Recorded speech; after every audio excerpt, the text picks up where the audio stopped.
off the ground, and she's certainly not going to be probably the second person to pledge to it. So what that means that you need to do is actually, before you launch, prime all of your core people. So send everyone emails saying, you know, we're doing this really awesome thing, really need your help, this is how you can help, this is how crowdfunding works. Really love you to actually go in and support the project.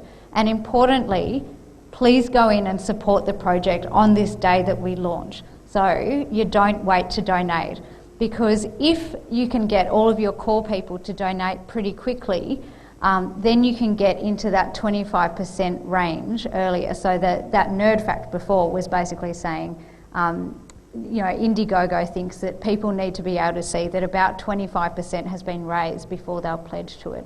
So priming people, getting them ready to donate on the day that you launch is really key. As Caroline said, it's very important to get sort of your nearest and dearest ready for the campaign, prime them up ready before the campaign starts. But then as soon as it's launched, it's important to think about how you're going to get the message out to the other networks that you're part of. So this is about getting your social media game face on, getting your plan ready, working out what platforms you're going to hit with what messages.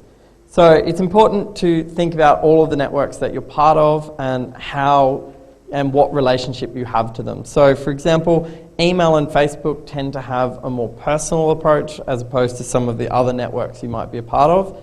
So go through your address book, work out who you can email, and think about clustering different types of contacts that you have together and how you might sell the pitch to them. So it's important not to just send the same message to absolutely everybody, to think about what's appropriate for each group within your network. And then also similarly with Facebook, it tends to, for most people anyway, it tends to be a more personal network. So think about how you're going to talk about the campaign and how you're going to encourage people to spread the message throughout their networks.